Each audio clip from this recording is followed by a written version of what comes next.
Naghatag og report si Konsyal Attorney Marcelian Tapayan, ang majority floor leader sa sangguniang panglungsod ning Dakbayan sa Osamis ngadto sa media may tungod sa ilang nahimo sa milabay nga 2025 sama sa approved ordinance, resolution, public hearing may tungod sa proposed ordinance kalabot sa pag-increase sa tax collection ug uban pa nga nahimo sa sangguniang panglungsod sulod sa katuig sa milabay nga 2025.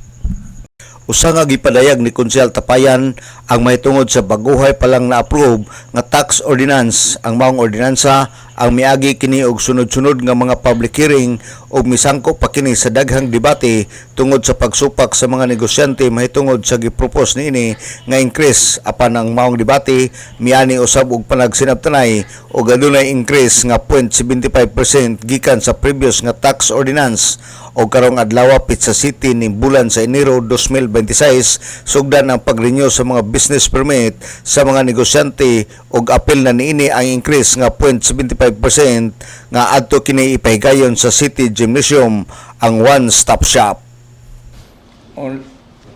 Late this year, pati mo sa pagkipasar nga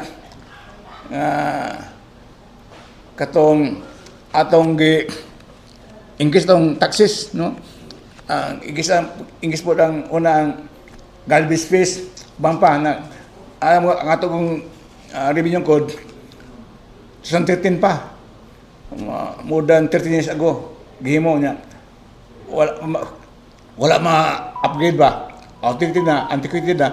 So na mga charges nga atong gibugna nga gis gamay para mo tubag sa pinanan sa atong LGU. O ang labing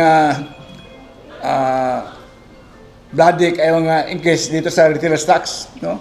Kay daking isyante nga hing sa sindahan na hing agad hing opos kay kita gud sa mes atong retailers tax antiquated karaan na ba, no? Retailers tax man punita sa Milo wala yung object 60% dito sa 40,000 above dito na kay the BG required age of service nga ang tax should be progressive kaya mo ginabalaw sa taxation. Tax should be uniform and equitable and progressive mo na basic balaod sa taxation. But sa service ang tax retrogressive nagkataas ang income sa isante nakagamay ang tax nang gikol antin sa LGU sa amin sa BGF nga ayong tax wala masunod sa balaod nga is be progressive.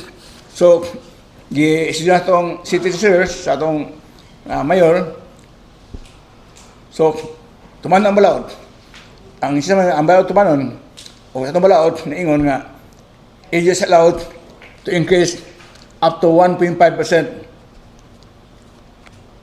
per annum, no? Sa business tax. So mo ba yung gibayad sa mga isante kada first month there. Si Konsyal Marcelian Tapayan sa sangguniang panglungsod. Lakip sa report ni Tapayan mao ang pagbayad sa syudad sa karaang balay nga mamahimong heritage nga gipanag-iya sa pamilyang Rodriguez. Alang sa DXDD Radio Campana, ang radyo sa simbahan, Dubulico 25 Dudong Bargamento, muduyog sa ika-75 nga jubileo sa Archdiocese sa Osamis, Tanag, sa Dakbayan.